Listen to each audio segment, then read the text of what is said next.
We have to completely switch gears because we are shot calling from CLG's perspective on the blue side. They are super happy now. They just won a game in 25 minutes, 22 kills to 1. What do they have to change because they were so dominant? I don't think you gotta change too much. If you win your game, just play your own game and do what you did before. And if it doesn't work this time, just change it off afterwards. Yeah, bans obviously changed a little bit because they switched sides. They're no longer red side. Yep, but see here, FlyQuest banned Soul this time. Probably the right choice. That's definitely a good thing to do. Yeah. So Lulu was banned, which was the first pick from last game. CLG showed really high priority in Rengar, so I would not be surprised to see the Rengar get first picked here. Okay. We were looking at Moon's most played champions. Yeah. And, you know, last game I was trying to figure out where could you fit more hard CC into that comp based on the champions that FlyQuest plays. Gragas. Right, so Moon's most played is Rengar, which does have CC, but then his next are Kha'Zix, Graves, Eve, all of which have 0 hard CC, and then his next is Gragas, which has a, you know, pretty big gap between how much he's played that and the next thing. So probably not going to find a lot of CC there from Moon, so top and support really got to bring it. Yeah, but I think you have to take Lulu there. Like, if you want CC, it probably comes from top lane. But yeah, I guess like Nautilus and stuff are banned, so it's going to be pretty hard regardless. Well, early Zyra pick for FlyQuest. As far as champ select, we can still kind of do the back and forth before focusing in on CLG for the game. So Zyra is a little bit of CC. AShe is still on the board. They're up against a Rengar. What do you think they go here? I think right here, they either pick AShe or a jungler. I think that AShe Zyra is a really good lane, and they have a lot of CC to bring to the team. And even though they're not that strong early, after 6, they become a really, really big force. Wow, I didn't even realize Graves was up and not picked. Yeah. Huh. He is banned a lot. He is banned a lot. Maybe CLG didn't even realize he was open. That does kind of look like the face of, ooh, yeah. Interesting. Or, I mean, that's not that likely. They probably knew. Yeah. They probably planned against it. But I do like FlyQuest completely changing up their picks, going for an aggressive support like Zyra, and just a super powerhouse jungler like Graves. So already liking it more than their last one. Another thing that I have noticed too is like both sides didn't pick LeBlanc at all. It was really odd to me. They must have just not practiced it, because it it's does seem like if you're going off what other regions have been doing, it was only the past couple days that LeBlanc really exploded again. That's because true. After the nerfs, you know, people kind of were not picking her as much. Then that Gunblade build came out and she's back. So it's just possible these guys haven't been playing or practicing LeBlanc that much. Yeah. It depends on your scrim pockets too, as far as when you're going into playoffs. Don't you might be able to enlighten me on this a little bit. Do you shrink who you're scrimming a little bit towards playoffs compared to regular season and have a smaller, you know, girth of champion knowledge? Yeah, definitely shrink my girth going into playoffs. But well, I don't think you intentionally try to reduce the amount of teams you play. But, you know, the teams that aren't in playoffs, they're on break. You know, they're not playing. You don't necessarily want to scrim challenger teams because they're not at the LCS level. You don't want to play teams you're playing that week in the bracket. So you're usually left with, you know, maybe 2-3 teams to practice against. And then the practice can get a little bit like inbred or whatever. Like with the picks, you know, you only see this one little meta between 2 teams. Yeah, I remember a couple years ago, there was one side of the playoff bracket that was running Heal Ignite Mundo in the top lane, and the other side didn't even know it existed. Oh, I thought it was like TP Barrier or something, Mundo. Oh, maybe. Maybe it was Barrier Ignite? It was like one side was weird. prioritizing Mundo top, and the other side was prioritizing Jack's top. Yeah. And you will notice stuff like that. So I guess whoever these guys are playing hasn't been playing LeBlanc. Yeah, it's possible. Okay, anyway, CC. Kennen ADC. Right. Kennen. I like that a lot. That is a champion. High plays well, and it fits his play style. I think it's going to be ADC. Oh. I mean, that back. It could be. I think it should be mid. I think it should be mid. You know, High is great at that champ, but then again, it is a flex. Yeah. So I like that a lot. If it is AD, though, you definitely need to pick me. In AD mid champion, meaning like Zed, Talon, whatever. Yeah. Another thing I noticed too is they don't really have a tank again on FlyQuest side. Yeah. They have the CC this time though, I guess, with Zyra and Kennen, but yeah, no tank is going to be pretty hard. But they're strong. They have strong champs. Yeah, I think later in the game they can make up for it because Rumble Kennen will have like the double Zanya, and those aren't really champs you want to engage with anyway. Speaking of Mundo, oh my lord, topical conversation right now. I need to see that flash turn into a barrier. Yeah, then it'll be real. So CLG had a few oddball picks coming in here. The Ahri, while it is a little bit more meta, not something we see from Huhi. Mundo has seen a few games globally, but has been really abnormal. We mentioned how CLG doesn't necessarily need to change much. Their jungle bot lane is exactly the same. but definitely some large mix-ups in their solo lanes. Yeah. Oh, they win Orianna. It's over. Again. It's all ogre. You don't think High's Orianna is good? No, I mean, High plays Orianna well, but I don't think Orianna has any place in this draft. So my rationale for that is I think that what makes Zyra a good pick is to make up for an AP deficit in your team comp, you know, in AD-heavy teams, to force the other team to build MR. But this team's already going to be stacking MR against Kennen, Zyra, Orianna, and Rumble. So CLG is just getting the most free MR buys of their life. You're up against Mundo, who's just pure tank. And then FlyQuest, their team comp is very bursty. You know, you've got like Graves, Rumble, Kennen, Orianna. Literally their entire team's burst. Yeah. And I'm not even convinced they can get through a Mundo. So, yikes. Yikes round 2. Yeah, it's going to be hard for sure. I like your points. That sounds knowledgeable. The Mundo I looked up, it's been played 3 times by Marin and LCK. Yeah. Lost all 3. 2 of them were against SKT, so I'm going to let him off on those. Because no one's expecting it. But that's interesting, right? Is FlyQuest then getting starved out? We say it's a draft problem, but is it a champion pool problem that is giving them draft problems? I'm not really sure. You know, we did see 2 bans on those AD mid champions. I think, what was it, Zed Talon banned going into the last rotation of picks. So, yeah, maybe their pools are getting squeezed a bit here, and they're ending up with these really awkward comps. That's possible. I think they FlyQuest can still win. Again, you have to snowball pretty hard, but they have really, really strong team fighting too. So it depends on how they play. All right, well, we're getting into game 2. Blue side for CLG. Let's try and be a bit more proactive this game about tracking FlyQuest, because Aurelion Solgang's definitely surprised us as FlyQuest's team. We've talked about kind of your thoughts on shot calling, how it's definitely not one person with all the chess pieces, and everyone needs to be on the same page and share information, because you're doing so much just with your champion that there is actually no machine man pressing everyone's buttons for them. Yeah. Oh, here's something new that because Zyra. People want to protect the plants, and if Zyra gets a couple plants, like maybe 2 or 3, she can actually push the wave. If she doesn't have those, she can't really actually shove, and she can get abused. Yeah, so CLG puts a bunch of people down there. They saw Lemonnation warded that brush down bottom, but they still haven't had vision on anyone else. Notice Darshan going to ward deep at the Raptors. Right, I think Darshan did this because they did see Lemon push in a little bit, and like Smoothie was saying, there is just this mind game that bot laners know about Zyra, where the Zyra's team's going to want to help her set up the plans, CLG's team's going to want to help disrupt the plans. CLG backed off. They figured maybe FlyQuest has got a lot of people there, but it did open up that Raptor ward, which is great. You know, seeing where the jungler starts gives you a ton of info. Well, usually you kind of assume where they're starting, but having that vision, knowing you're not getting cheese, can provide a lot of safety. Yeah, for sure. And especially in scrims, a lot of times you use 5-man bot because of Zyra, try to secure the plants and end up getting a fight. It's really, really, really risky. Darshan wants to steal a Raptor so bad. He's actually harassing balls a lot. Oh, he reset some of the Raptors. Wow, this is really good. This is so harass. That's close. If Darshan got 1 minion or 1 of these Raptors, it'd be really, really big. Get level 2 off the first wave. We have to see how much XP each top laner misses here. That seems like... It looks like they're both going to miss almost all the melees are gone. Oh, Balls is half health. Yeah, Balls started Ruby as well, not even Doran Shield, so wow. That's rough. Really good play by Darshan, though. Got to commit him for that harass. Yeah. Which all kind of stemmed off of what I was talking about earlier, where he got that ward in, so he's safe to do that. Played the mind game bottom lane.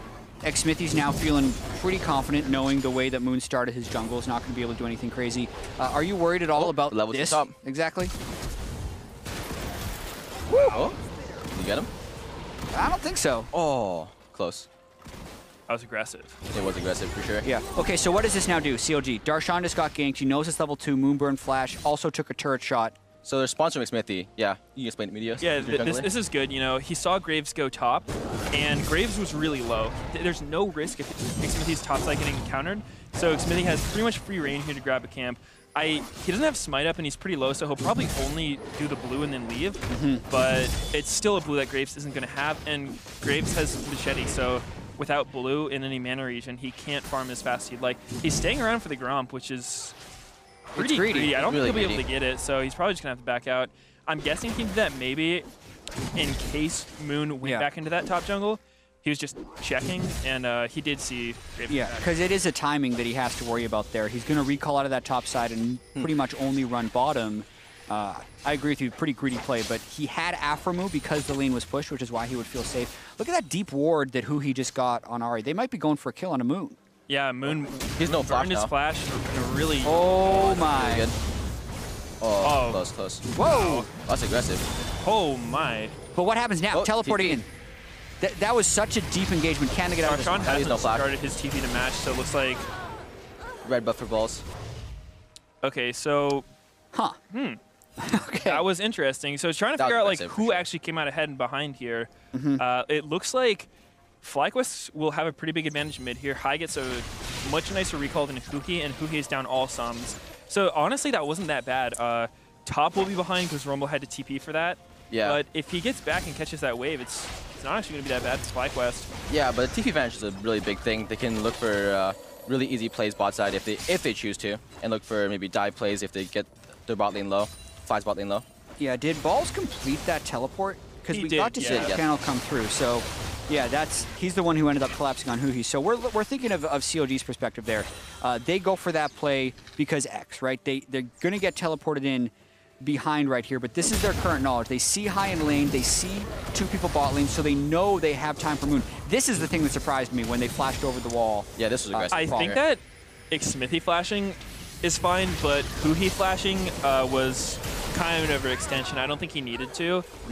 That's kind of hindsighty though, because there is a world where Graves just kills Rengar for that flash. For sure. So I can't fault Huhi for it, but it didn't end well for him. All right, where's the opportunity and the risks coming through now then? Because they've burned multiple flashes across the board, yet they were able to get first blood, and Xmithie's still level 5. He's going for an evade. Smoothie, what is CLG thinking here from an opportunity perspective? From a CLG perspective, they now know that they have TP advantage, so they could look for some play I'm really bot. surprised Xmithie's here. This was really really bad. expected to get harassed like this. What is he doing? Oh, is he alive? The Scuttle Crab? I think he's gonna die. Oh, yeah.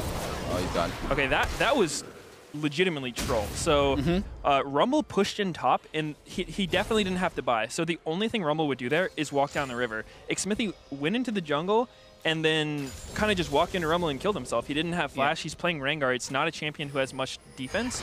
So yeah, I don't know. It's been trolling, I guess. Yeah, that's a situation where they didn't have vision, but they should have made the assumption that someone would be there. Fight bot. Right, if you see the top laner push in and go missing like that, you got to respect the fact that he's probably going to roam.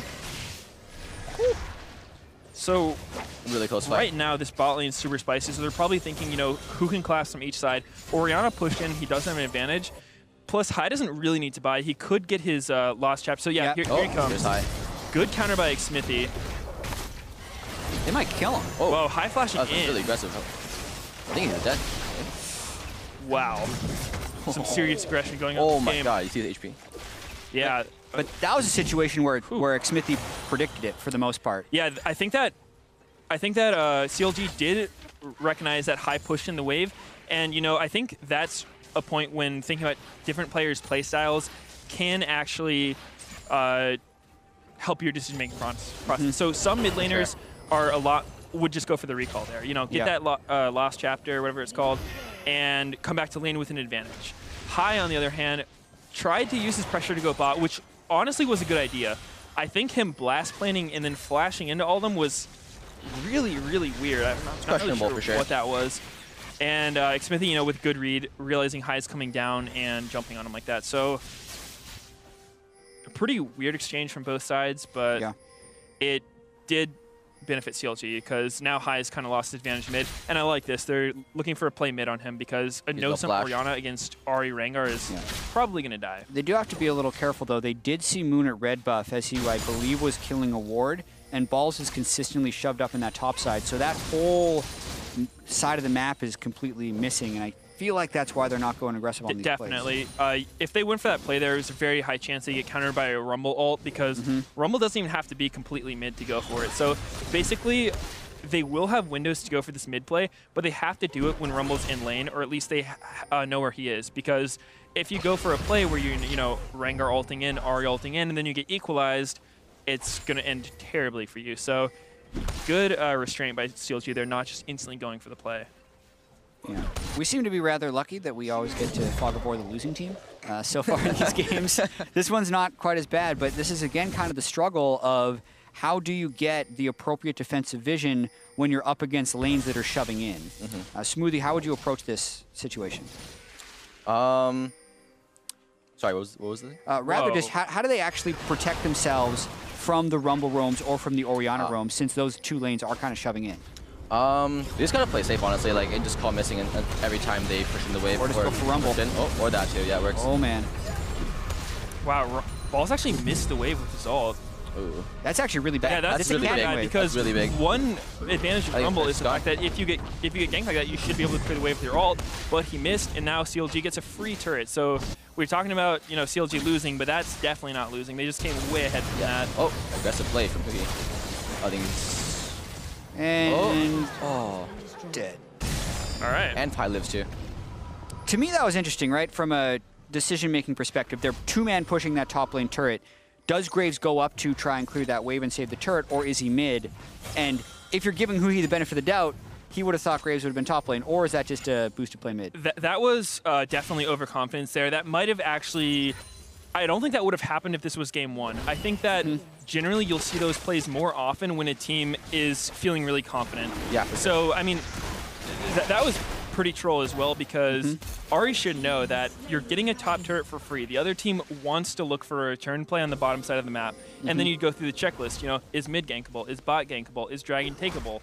And, he just went for the mid play because he basically gave it to him. He ult flashed in, so just huge misplay there.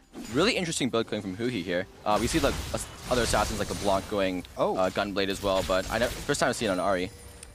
That's going to be a lot of sustain For when sure. he completes it. But why? She already has sustain. But why? Here comes the one shot.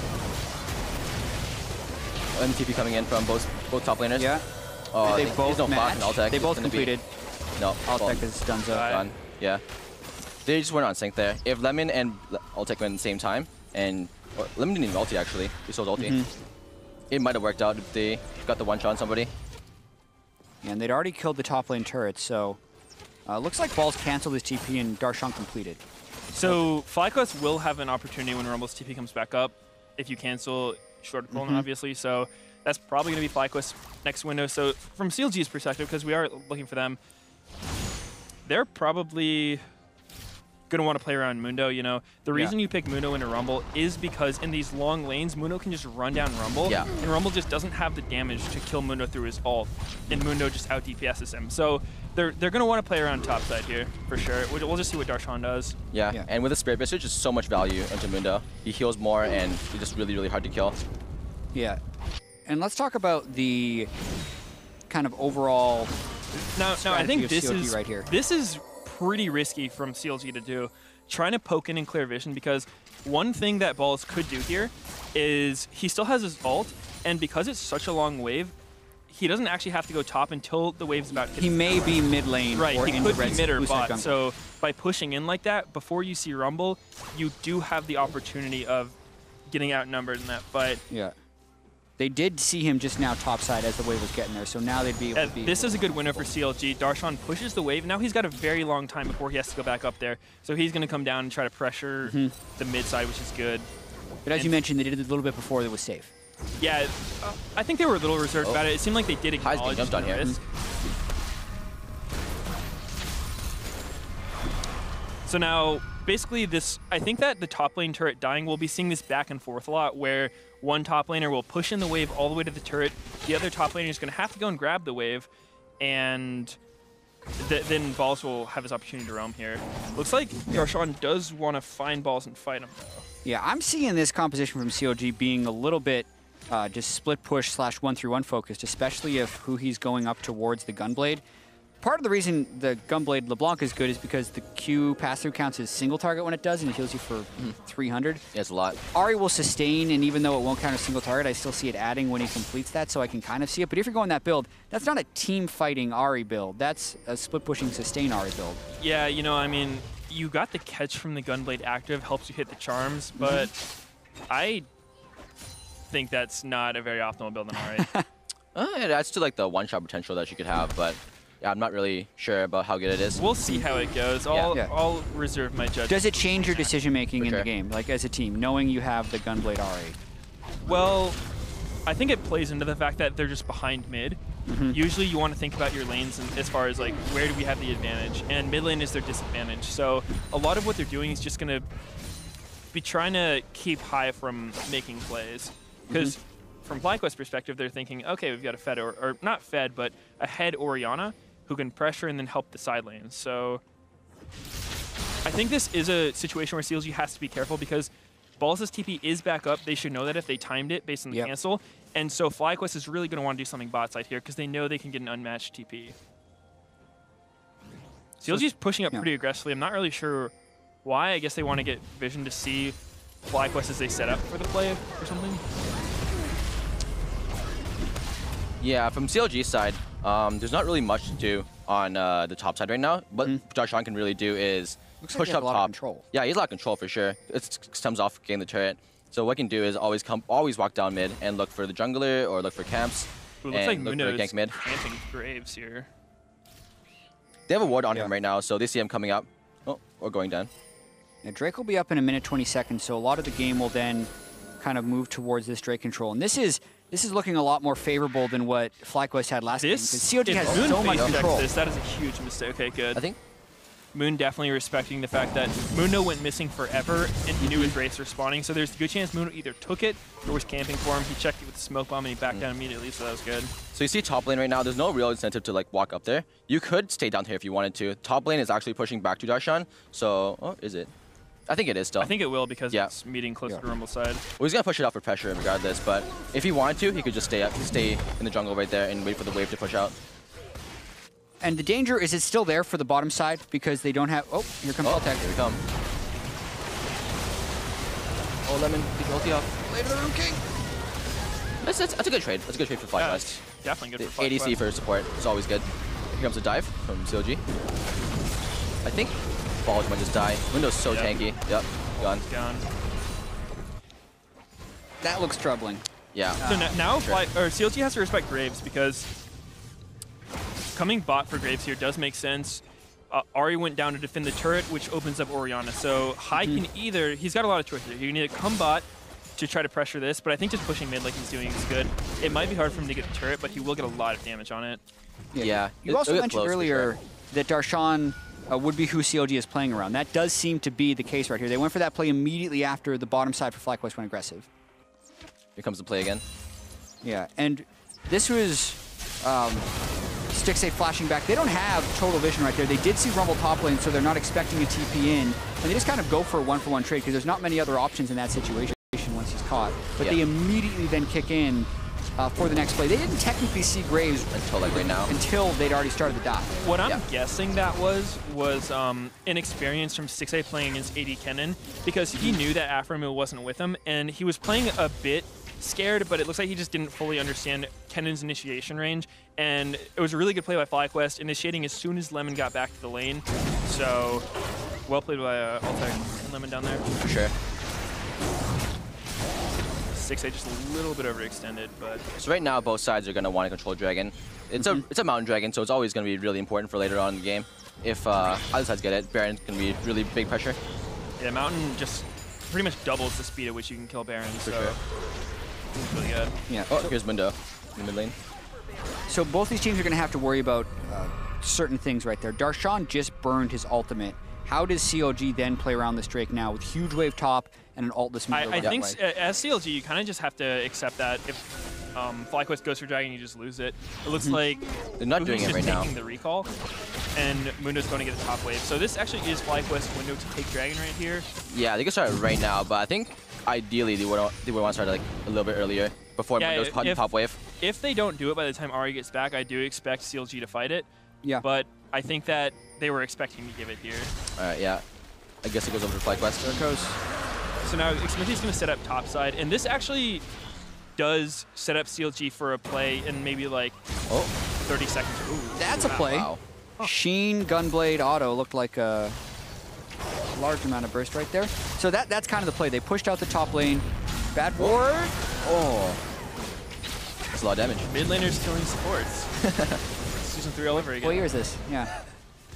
Either way, it gets traded back pretty much immediately. So as far as things that CLG need to be afraid of in this game, it almost looks like it's just Huhi's Orianna at this point. Right. Well, I'd say their bottom lane is pretty volatile. You know, both bottom lanes are pretty immobile and have a ton of kill pressure. So I think bot lane will always be a pretty big point. They dive. Oh dear. This is aggressive. Yeah, it is. Oh, Huhi has flash. They might just get mid turret here. I'm not sure how low it is, but their AShe is still hitting it. Yeah, this is starting to get pretty chaotic. So what is CLG doing here as far as vision control and maybe their decision making? Well, Baron's up in 50 seconds. I think a lot of what's been going on is just opportunity plays. You know, I don't think that Lemon killing himself there was something CLG expected. It was just the case that they knew he had no flash and he walked into an Ahri. So it's a lot of capitalizing on misplays, and then you know Huhi solo killed Aphromoo as well. So it's I don't think any of these things are really textbook plays, but this is a shot calling stream, and I do think this isn't. These are the situations where having a very strong leader on your team can help a lot, because by no means is this a situation they've probably seen before. This is lots of weird stuff's going on, and having someone who can just keep your team together and you know poised and focused will help a lot. Yeah, Aphromoo goes down, says push anyway, right? Because both supports are dead. Right, so I think right here, it looks like CLG is just giving up this top turret. It's a huge wave, and they're already set up for it. So I'm guessing CLG's plan here is going to be, all right, let's keep FlyQuest and getting Baron, because like we were saying earlier, that mountain adds a ton of pressure, and Darshan's just going to get his bot turret right here. Darshan's going to have a lot of pressure in the bot lane. He's pretty much unkillable to Rumble right now. He's so tanky, and if Moon goes bot, then there's always pressure of CLG starting Baron. So. Yeah, I like what and they're doing here. Is that team that will just Baron on a whim all the time. Were they actually on it? They were on it, though. I think they were. They're all in there. This is not good, though. Huhi just 2-1. Wow. What was that? I mean, we talked about this earlier, about how FlyQuest will do that aggressive Baron call. Xmithie looked like he was kind of in there to check, but this is all going bad for FlyQuest. Oh. Dipping in through that control ward. I think Huhi's dead here. He doesn't have flash or cleanse. Yeah. Mundo's going to run him down. He's getting a lot of damage on They might try to kill Huhi, though. Yeah. They tried. They did try. Yeah, and this is the Mundo. He had gone bottom because no one can deal with him. Now he's made it up towards the top side. Yeah, that was... I mean, like I was saying, FlyQuest will go for these yellow calls, and if you don't check the Baron, they get it. But if you check it and kill them all, then that's what happens. Yeah, we're going to get to a replay of that from COD's perspective again, but that was super interesting because it looked like COD was setting up a play bottom side. And Xmithie, he's actually just killing the Scuttle Crab. Notices the Baron has been started with the plants. He goes, oh, hold on. What is this? That was such a sneaky Baron by FlyQuest. And if Xmithie hadn't been clearing the Scuttle Crab, it would have gone over. Didn't even look like he knew they were doing it. No. No, not until the last second. Which was actually interesting because I was thinking at the time maybe Xmithie should hide to pressure Rumble off that bot wave, but nothing that I expected to happened there. Not a great flash by Aphro, but they chase him down the stretch. And now COG is just going to reset this same setup they were doing before, and it's potentially more dangerous. They have the Mundo in the bottom lane. They still don't have vision over Baron, but you don't expect FlyQuest to try it again. Whoa. Nice try. That's a nice try. So, Orianna no ult. That's a huge window. CLG's up 3K. Well, they don't really know that, but they know they're strong, and they know that Orianna's missing Shockwave. So they should be pretty comfortable to go get vision control here. A big factor right now.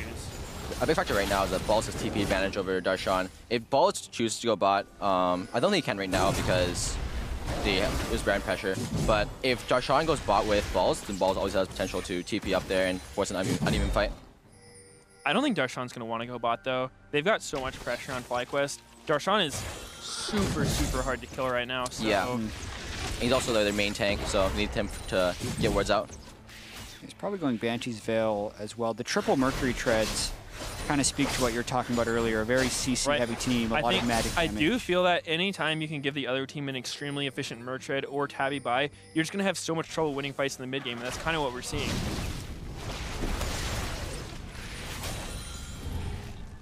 Yeah, so CLG still have that bottom lane turret up, but that is generally because, as Smoothie mentioned, Darshan doesn't have teleport advantage over Balls, so he can't go down there to make that play, especially against High and FlyQuest, who apply so much Baron pressure really on into games.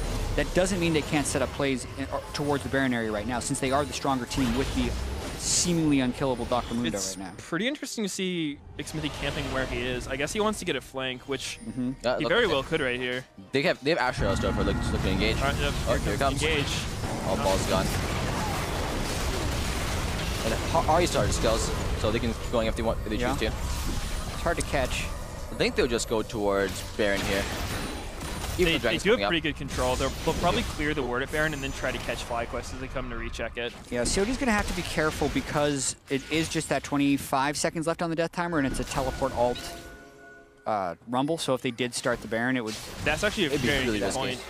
That's one of the ways I see people throw games, especially in solo queue all the time, is you pick off the top lane, you're feeling good, you want to do something with that mana advantage, but if you start a Baron against his Rumble who still has ult, you're potentially going to throw the game right there. Yeah. I think CLG is probably just going to want to push in the next mid wave and then get Dragon control. Yeah, should be pretty relatively free. Yeah, big bot wave. Darshan's teleport's coming up in a little bit. Not to mention, they did just have that big fight, so people are going to want to fit in those buys. Question for you guys is, are you ever able to kind of predict when someone is going to be buying? Is that something you're paying attention to as far as looking at their inventories, kind of feeling they're going to have a lot of gold and that they need to go back and then trying to make a play while they're in base? It's definitely something that I think about. Yeah. When you look at people's gold, like Graves right there, you saw he was very close to Black Cleaver, and you can kind of factor in a few things. You know, how close are they to a spike? How much gold are they sitting on? And like, are they ahead or behind? Because generally when you're behind, you need to like spend all your gold all the time. Just be as strong as you can for chances of winning. And when you're ahead, you want to prioritize pressure. You know, you don't want it to be constantly recalling, because when you're in base, you're not really pressuring them at all. So I think CLG is just going to be content letting Darshan take the bot turret, maybe even 2 turrets, and just kind of slow the game out a little bit. Because what's going to kill him at 40 minutes into the game? Nothing.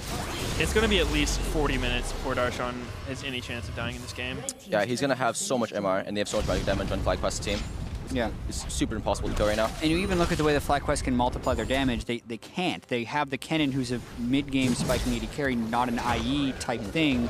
Mostly magic damage. The build on Moon maybe could get super aggressive late in the game and have a chance of chipping him down, but as you mentioned, very few ways that they can deal with I actually think that CLG should look for something very soon, because if you look at their items, CLG is on some pretty big spikes compared to the spikes that they're going to get. So Xmithie's sitting on a lot of gold. I'm not sure what he's saving for. Can we open this? Yeah. He might be going for a GA or a Dead Man. Yeah, he's on 1900 gold. He's probably going for a GA or something, and then they're just going to look for a huge spike, because Ahri's build is not going to scale well. Mundo's on a pretty big spike, and as soon as FlyQuest picks up those Void staffs, you know, Zyra could be going Void, Orion Rumble definitely should be going Void. So once they pick those up, they might actually have a chance of coming back in this one. So I would like to see CLG go for something pretty soon here. They've definitely got a big edge on FlyQuest. All right, so they're looking for it, Smoothie. What exactly are they looking for here? They see Rumble top lane. Where do they get the wards, and how do they advance? Well, ideally, CLG's team comp is really, really good 1-3-1-ing. For example, Ahri goes side lane and probably matches Kennen and Zyra. It should be really extremely scary for Kennen and Zyra to go up, because I'm pretty sure that Ahri right now can 1v2 them, especially even with Graves, and it's really hard to kill them, because again, they don't really have the best CC in the world. You can look for a Xmithie here, maybe? Xmithie's pushing up to try to get control.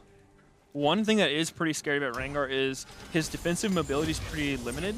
He had his empowered W there, so he's able to get out, but I don't know how many times I've experienced and seen other Rengars get caught just because you'll feel safe, and then all of a sudden people just run up on you because they're way faster and have more mobility and just kind of die. So definitely something he needs to be scared of. His build's really defensive, so not a huge risk, but you know. Here they go. All right, so CLG trying to start a fight here. Definitely a good idea. I think they're fine here.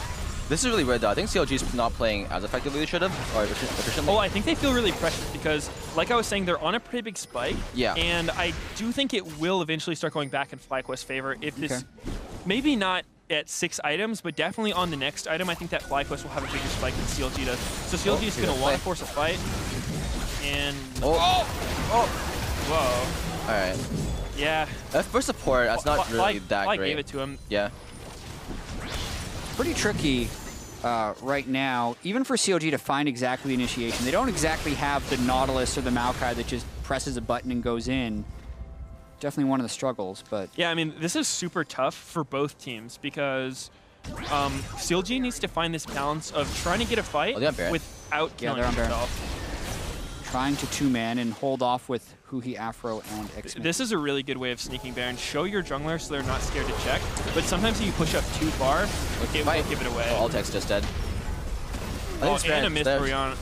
Unless Graves can steal. Yeah. I think Moon should try for a steal here. They don't necessarily have full vision. They can see over the wall, but that's why Darshan's going in. Moon wants to steal.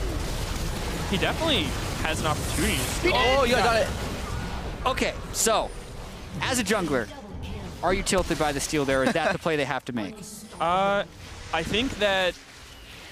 I don't think CLG had to go for the 50-50 there. I think they... Oh, nice arrow.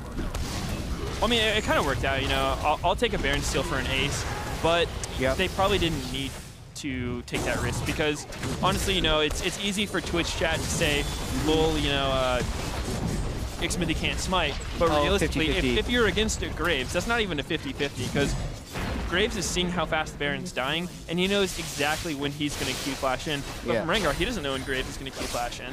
So, really, really tough situation for Xmithie to be in. For sure. Either way, the call to force for CLG, especially after they kill Altec. I like the call to force, but as far as these types of communications, this is when it gets really They should not have chaotic. finished here. No, They should not at all. For sure, just run around, zone them off, and then take the free Baron.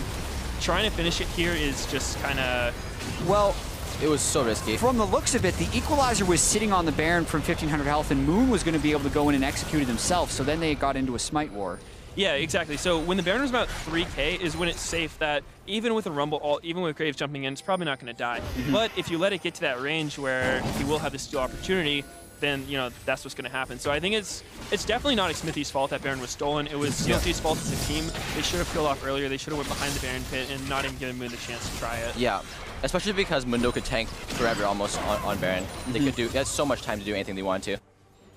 Okay, so what does CLG do now? Still no voids. I just completed half a second ago.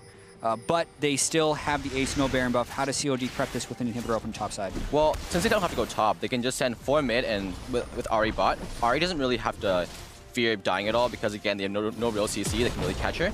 And as long as they have their like tank mid with their carries, it's really, really hard to kill their carries as well.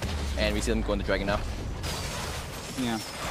Looks like Huhi's trying to play that Ahri almost the same way you would play the Gunblade LeBlanc as far as where he's going on the map. Yeah, you know, he's making it work. I'm still not totally convinced on the build. Yeah. I think he got a free few kills for sure that he shouldn't have. That kind of gave him the extra gold to make this work. But yeah, it is working. Yeah, they saw Rumble topside, so they decided to go for a play in the mid lane. Really in a power position right now. If they had the Baron, this would really be the moment of closing the game. Right, CLG, basically CLG is just trying to keep pushing their advantage while not letting FlyQuest get some crazy engage. And basically what they need to watch out for is really only the Orianna ult.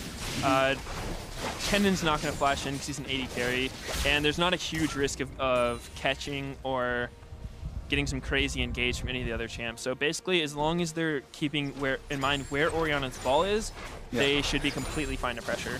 Yeah, and oftentimes when teams are doing these 1-3-1s, you do see them getting picked off. So CLG setting up wards as much as they can, but not necessarily getting wards inside the FlyQuest base. If they are to get picked off, is it just the Orianna, or can someone else flank them since they're so spread out? Well, one thing that I think CLG needs to be doing better here is when you're doing these 1-3-1s, you need to time your wave pushes so that your waves will hit at the same time. Meaning your mid wave needs to hit the tower the same time the bot wave's hitting the tower. But what you saw happen there is Huhi pushed the bot wave too fast, so Orianna was able to kill it and get mid to defend the mid wave. So by letting High defend 2 waves, they're not really getting any window where they can get the turret down. I think turret mid will fall here in a sec here.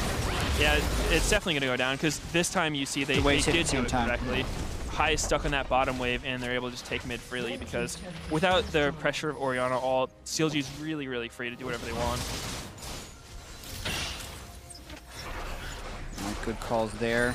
Yeah, they're in a really hard spot, FlyQuest. They don't really have any engage that can get on somebody, and yeah, CLG can just split them up 1-3-1, and like they can't really team fight, which the team wants to do. Luckily, we're on CLG's view, so FlyQuest struggles aren't really our struggles anymore. That's true. I do expect this one, CLG's probably just going to play it out really nice and controlled. You know, Elder's coming up, Baron's coming up. You don't have to kill yourselves.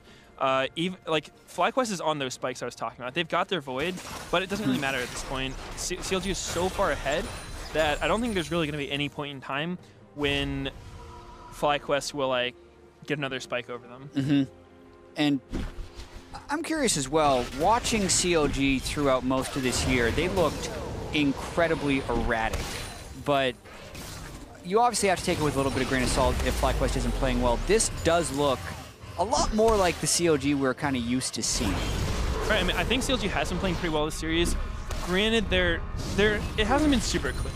I think that a lot of this is FlyQuest not playing great. You know, I think that they've been giving CLG a lot of openings they otherwise shouldn't have, and CLG is just getting really ahead. You know, CLG is playing great, but yeah, where are most of those openings coming from, in your opinion? Is it Lemon not having the right backup? I think that Lemon's giving CLG quite a bit. Yeah, definitely the draft. Definitely the draft, and I think that.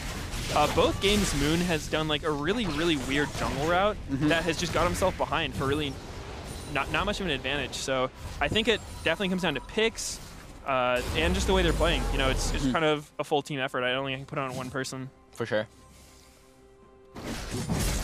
Yeah, we mentioned how they're going to close this game out. It's very difficult to push inhibitor turrets without Baron buff. Good thing Baron buff is up in 1 minute. Yeah. Right. This is definitely both teams now.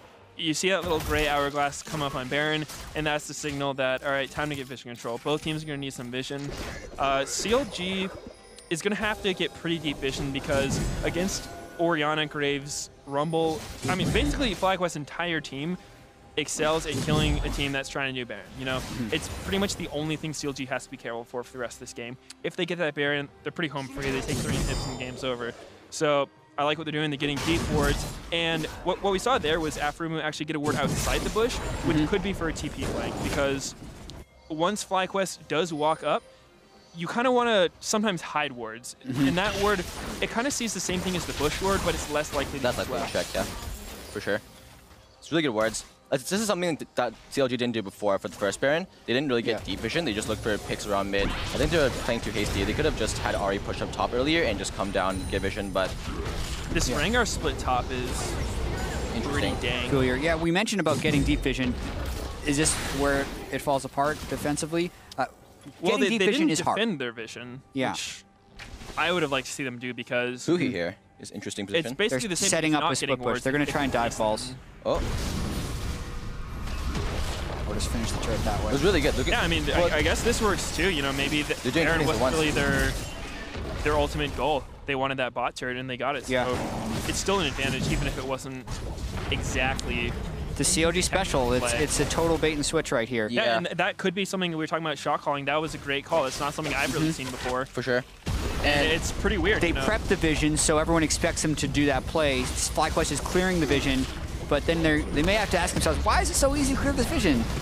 Because both the solo laners are killing Nexus turrets, and here they go on the other side.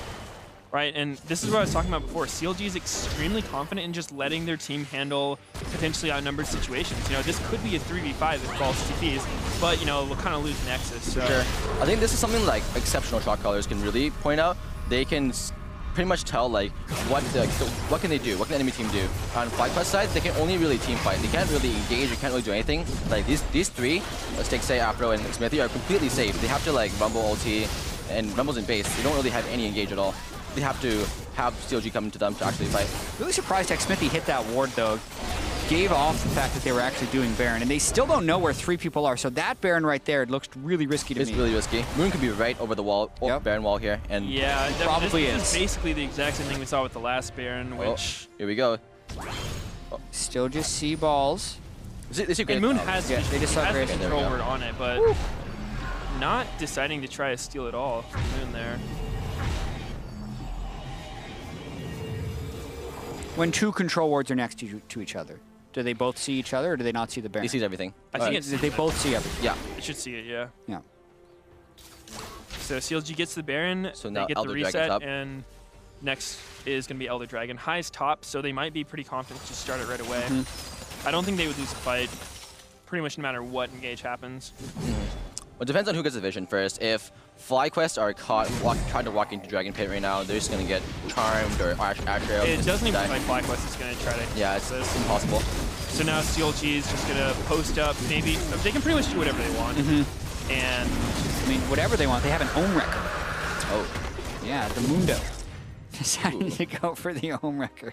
it's With not a 2 bad turrets item. left. It actually loses value the more, or the less towers the enemy has. I mean, technically, yeah. So, in a way, FlyQuest is playing around that Ohm Wrecker by just giving up their whole base. Can you still hit turrets when this Ohm Wrecker's on it? Yep. It basically just kind of freezes them, so you can still kill no the damage, turrets. but It also resets the counter of the turrets. So turrets have this warm-up mechanic where, you know, the first 7 shots ramp up in damage until it's kind of at its max down, just some like 200% of the first shot. Wait, but when you Ohm Wrecker them, is the top? it's changed like I thought 700 it was times. like 2 or 3. I thought it was pretty low. They may have changed it. I remember it being around 7. But when you Ohm Wrecker, the next shot is the first shot again. So it That's actually actually resets good to know. the I didn't counter. know that. Oh, Lemon's gone. Oh dear. So this isn't necessarily shot call, just go. Here comes the engage. Yeah, I mean, at this Yeah, point, it's kind of what they have to do. They can't really, like, They're just wait. so much stronger than FlyQuest. Any There's no fight is way. a good fight, and that's going to be the game. Yeah. Great Ohm Wrecker right at the end here. Yeah. Disable the Styling on turret. Make sure nothing can happen. And pretty clean win by CLG. Yeah, we got to see a couple different games here. We got to see FlyQuest get completely starved out, and we got to see a relatively close game turned by CLG. The highlight for me in this last one was the Baron setup into the bottom lane push as far as catching them by surprise. Yeah. But particularly as well, like what did CLG do? We're going to get some calm replays as well around 18 minutes in the game, but in your opinion, like what were the big moves by CLG, maybe strategically to pull ahead in this game? I actually think that CLG, it didn't feel like they were in the driver's seat as far as forcing stuff. It seemed like a lot of their advantages were kind of just FlyQuest killing themselves. Yeah, you mistakes. know, a huge turning point, in my opinion, was that Baron that Xmithie saw them doing. You know, they didn't even ward the pixel or anything. They had no vision to see how close CLG was, and they just kind of started YOLO Baroning. And Xmithie saw them on accident. So it seemed like a lot of the advantages they got were just them playing pretty solid, and then FlyQuest just overextending and overexerting themselves. Yep. Yeah, I definitely agree. I don't think that like CLG played like they played good, but I think that Fly's comp really kind of messed them up a little bit. They can't really do anything from behind. Like it's same as last game. If they ever get behind, they don't really have engage. They don't really have anything to deal with the 1-3-1. Like Ahri can 2v1 their bot lane at any point, so it's really hard to like respond to side lane pressure. So I think that just CLG got ahead of the game. Well, one thing going back all the way to the start of the game that actually gave CLG a huge advantage was what Zion did. You know, that harass on race. And one thing that I mentioned during Messed that up his game jungle path a little was, bit. you know, when big. Stixxay's one death was to Kennen flashing on him, and that just seemed like an inexperienced thing. You know, he probably hasn't played against Kennen a lot, and I'm sure FlyQuest hasn't played against Mundo a lot because.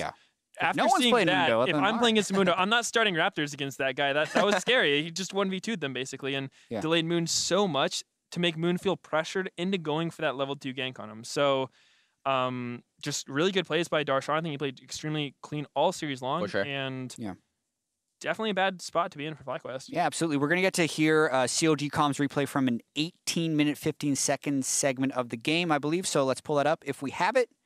If not, we're going to... we got it. Here we go. We can look the rotation We can look bit for back. a pick, yeah. Yeah. You have anyone have a pick? No, I don't. Okay. I do. Okay. There's a word there. They're gonna walk back up and come in. Yeah. Can we just stay here? They're I'm walking waiting, in right I'm side. waiting, I'm waiting. They're walking in right side. They're gonna go bottom tower. They're going bottom tower. Yeah. Go mid, go mid. Yeah, I'm waiting on the... Yeah, Zyra no I'm flash, Zyra taking no flash, the- Zyra no flash. I'm Not not there, that, guys. Yo, I'm looking at Ori. Yo, Ori's here, guys. Yep, I'm coming there. I Hello? can go on the Ori. I can go on the Ori. It's cleanse, it's cleanse. Hey, push him up. Don't let him walk, don't let him walk. I'm just rotating making mid, I'm rotating mid. bullshit. You can go, you can go. He flashed, I'm he's coming cleanse, he's cleanse. Iron. Alright, well played. Nice. So that's interesting because we mentioned how, you know, Lemon killed himself when he was walking in, but at least he was waiting for Lemon as they thought he was going bot side. Do you take anything from that bit of comm, Smoothie? Not really. I think that like CLG just played around the vision pretty well, and they walked into Zyra walking into a like blind jungle with no vision is really, really scary. Right. So looking at it in real time without the comms, I thought it was kind of just Lemon killing himself. Yeah. But it did seem like CLG, you know, like I was talking about, some of the best ways to come back from games is when the other team's coming for vision control, you pick them, which is why I keep emphasizing how important it is to have CC in your comps, because if Ahri didn't hit Charm, Lemon could have flashed out. Maybe he wouldn't have got instantly one-shot. But, you know, Lemon felt safe. He had Graves and Rumbles near him, but they weren't directly with him, and so he just got one-shot by Ahri. So, you know, a good play by CLG, slight misplay by FlyQuest, and that's kind of been the story of this series so far. Yeah. This was a shot calling stream focused. You guys both shot called. I want to give you an opportunity for everyone to know what should they know about shot calling. What are the worst things about shot calling? Are you the best shot caller? Is Aphromoo not a shot caller? What happens? Just free, open forum. Okay, what do you want to say? So in regards to shot calling, my stance on it, I think that, you know, you can be a very good shot caller, but I think that to play the game correctly at the highest level, everyone on the team should basically know what to do at most points in time. Yeah. Shot calling basically will come in as far as like pulling the trigger, you know, when there's a fork in the road, you know, like we can either Baron bait or we can siege, that kind of stuff. Having people suggest stuff is really good. And generally, like, the most success, even on C9, when High is, you know, built up as this perfect shot caller, to me, it never really felt like a dictatorship or anything like that. It felt like we were all kind of chipping in, and then he had the final say. So I think that, you know, if you're trying to shot call, your job isn't to micromanage your teammates. As LCS players, these guys all basically know what they're doing already. It's just to kind of coordinate stuff. And sometimes when you want to, like, go for some really weird stuff, that's when shot calling can be pretty important. Smoothie? Yeah, I mean, I think I agree with that. Like, I think that shot calling is just like a flow of all information that goes to like everybody, and one person kind of like makes that call. Like anybody, it could be anybody, but usually like one person has like the bigger voice or whatever. Yeah. And like me and Meteos have been in the same team. We kind of like are similar in how we think about how shot calling works, and like I just think that yeah, it's not like one person's job. There's no dictatorship. Right. Exactly. One thing that I actually kind of got from what you were saying is it doesn't have to be one person. You know, a team doesn't need one shot caller. Yeah. I think that in any given game, you know, sometimes, okay, say you're High, right? And all this pressure's putting you to shot call. We've seen games where, you know, when High's ahead, the team looks great. And when High's behind, the team does not look so good. So if you're always relying on that one guy to shot call, it can be tough. But, you know, if everyone in the team is capable of it, generally just whoever's the most ahead is going to have the best judge on which fights they'll win. Yeah. So by having people suggest stuff, and then usually it'll just be the case that it's like people are suggesting things, but in like the more confident you are, the more assertive you are with your call. And I think that's kind of how a team functions the best. Yeah, you don't want a single point of failure. I know from some of my experiences, I always liked it when a bunch of people would be able and empowered to make shot calls, but you almost need a hierarchy, right? Because when you get into really chaotic situations, that's where it is nice to designate a person. I was talking with you, Smoothie. A lot of times you say everyone says a lot of things, but oftentimes I'm the one who makes the final decision, and I like that. Also, you guys get to play each other next week. I'm glad we just got to share all of our shot calling strategies. Any final thoughts before we toss to the final stream? I'm good. We're good. Thank you guys so much for joining us. This has been Meteos, Smoothie, and Jatt. Hope you learned something about shot calling. We're going to throw it over to Dash and the analysts to just enjoy the rest of the series. As he was doing that